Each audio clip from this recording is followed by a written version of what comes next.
एक लड़का था, जेब में पैसे नहीं थे, पार्टी का कोई टिकट नहीं था, पर उसके सीने में एक आग थी।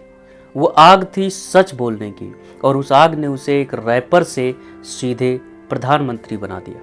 35 साल की उम्र में पूरी दुनिया में सबसे युवा राष्ट्राध्यक्ष यह कहानी है बालेन शाह की। मैं आज नेपाल के प्रधानमंत्री बालेन शाह के बारे में 4 बातें बोलना चाहता हूँ। पहली, यह आदमी साधारण नहीं है।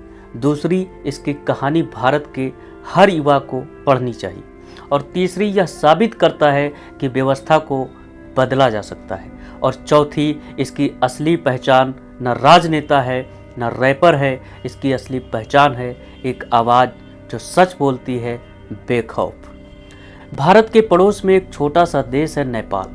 हिमालय की गोद में बसा, गौतम बुद्ध की जन्मभूमि। पर इस धरती पर दशकों से एक ही बीमारी थी, भ्रष्टाचार। नेता बदलते थे, व्यवस्था नहीं बदलती थी। जनता रोती थी, काठमांडू में बैठे नेता हंसते थे। और फिर एक दिन एक रैपर ने माइक थामा और पूरे नेपाल की तकदीर बदल दी। 27 अप्रैल 1990 काठमांडू के नारा देवी मोहल्ले में एक बच्चे ने जन्म लिया। नाम रखा गया बालेन शाह। पूरी दुनिया उसे जानेगी सिर्फ बालेन के नाम से। परिवार था मध्यम वर्गीय मैथिली मधेसी परिवार। मूल रूप से महोत्तरी जिले से। पिता थे डॉक्टर राम नारायण शाह, आयुर्वेदिक चिकित्सक।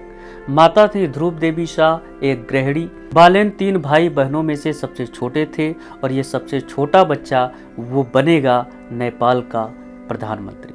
सोचिए, एक मधेसी परिवार काठमांडू की तंग गलियों में पला बढ़ा।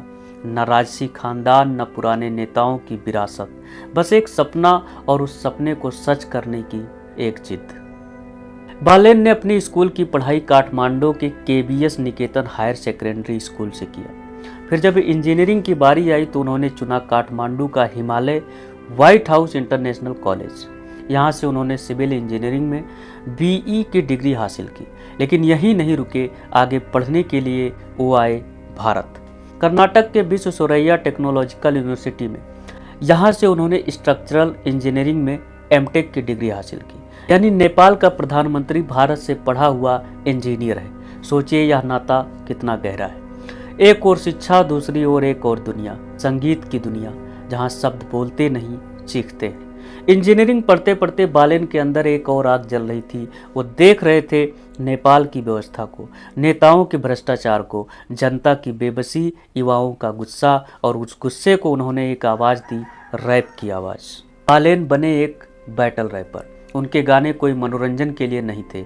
उनके गाने थे व्यवस्था पर प्रहार, भ्रष्टाचार पर हमला, खोखले नेताओं का पर्दाफाश। 2013 में उन्होंने नेपाल का सबसे बड़ा रैप बैटल जीता, और रातों रात पूरे देश में उनका नाम गूंज उठा। उनका सबसे मशहूर गाना था बलिदान। यह गाना सिर्फ एक धुन नहीं था, यह एक घोषणा पत्र था, एक युवा का व्यवस्था के नाम। भाइयों और बहनों, इतिहास गवाह है, जब कलम और गीत राजनीति से मिलते हैं तो क्रांतियां होती हैं, और बालेन की यह क्रांति अभी शुरू हुई थी। 2018 में बालेन ने शादी की सबीना काफले से। एक सुंदर सादगी भरी जीवन, साझेदारी, और इस जोड़ी की एक बेटी है। बालेन का परिवार उनकी ताकत है, पर उनकी असली पहचान बनी जनता के बीच। 2022 नेपाल में स्थानीय चुनाव, काठमांडू के मेयर पद के लिए। एक तरफ थे पुराने राजनीतिक दल, और दूसरी तरफ था एक निर्दलीय उम्मीदवार। न पार्टी, न पैसा, न पुराना नेटवर्क, सिर्फ जनता का विश्वास, सिर्फ सच बोलने का साहस।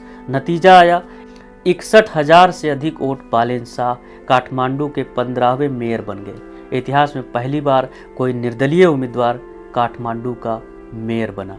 काठमांडू जो कि नेपाल की राजधानी है। मेयर बनकर उन्होंने जो किया उसने सबको चौंका दिया। पहला काम, पारदर्शिता। नगर परिषद की बैठकों का लाइव टेलीकास्ट शुरू किया। जनता देखने लगी उनका पैसा कहाँ जा रहा है। दूसरा काम, सफाई अभियान। काठमांडू में कूड़े की समस्या दशकों पुरानी थी। बालेन ने इसे खुद मॉनिटर किया। तीसरा काम, अतिक्रमण हटाओ। रसूखदारों की भी दीवारें गिरी। चौथा काम, ट्रैफिक में सुधार। इसी दौरान विवाद भी हुए। ग्रेटर नेपाल का नक्शा दफ्तर में लगाने पर भारत ने आपत्ति जताई। आदिपुरुष फिल्म पर रोक लगाने की कोशिश की। रफ भाषा में फेसबुक पोस्ट लिखे, पर जनता उनके साथ थी, क्योंकि जनता जानती थी यह आदमी गुस्से में बोलता है पर दिल से जनता के लिए बोलता है। 2025 में नेपाल में एक तूफान आया जिसे जेनजी आंदोलन कहा गया। नेपाल का युवा सड़कों पर था। नेपाल का युवा थक चुका था। पुरानी राजनीति से लाखों युवा सड़कों पर उतरे। काठमांडू जल उठा और तब सरकार ने गोली चलाई। 76 युवा मारे गए, 76 सपने बिखर गए। इस नरसंहार के बाद सरकार गिर गई और जब पूरा नेपाल एक नए चेहरे की तलाश में था तो एक नाम हर एक के जुबान पर था, बालेन शाह। भाइयों, जब इतिहास किसी को चुनता है तो वो उसे आजमाता भी है। बालेन आजमाए जा चुके थे, अब बारी थी प्रधानमंत्री की। बालेन ने 2025 में राष्ट्रीय स्वतंत्र पार्टी ज्वाइन की। मार्च 2026 में आम चुनाव हुए। उनकी पार्टी का पूर्ण बहुमत मिला और बालेन खुद उन्होंने झापा 5 सीट से लड़ा। सामने थे 4 बार के प्रधानमंत्री केपी शर्मा ओली। बालेन ने ओली को रिकॉर्ड 70,000 वोटों से हराकर बाहर कर दिया। 27 मार्च 2026 रामनवमी का पावन दिन।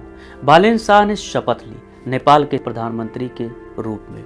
35 साल की उम्र में दुनिया का सबसे युवा राष्ट्राध्यक्ष। प्रधानमंत्री बनते ही बालेन ने दिखा दिया कि वो अलग हैं। उन्होंने पूर्व प्रधानमंत्री को गिरफ्तार करने का आदेश दिया। उन पर आंदोलन में हुई युवाओं की हत्या का आरोप लगा। यह न्याय था या बदला, यह आप तय करें।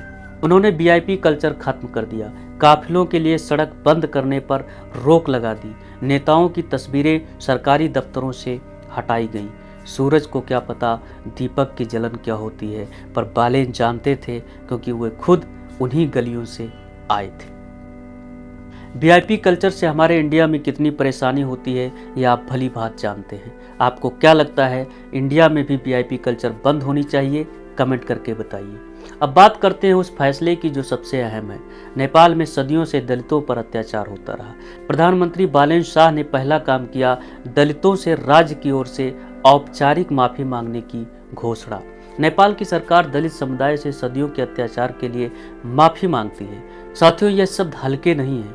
इन शब्दों के पीछे हजारों साल का दर्द है। बालेन ने वो पहला कदम रखा। बालेन शाह का धर्म एक गहरा विषय है। वो मैथिली मदेशी परिवार से हैं। कुछ लोग उन्हें बुद्धिस्ट पॉपुलिस्ट कहते हैं, पर असली सवाल ये है कि वो उस धरती के नेता हैं जहां गौतम बुद्ध ने जन्म लिया था। बुद्ध ने कहा था, अपो दीपो भव, यानी अपना खुद का दीपक बनो, स्वयं का प्रकाश बनो।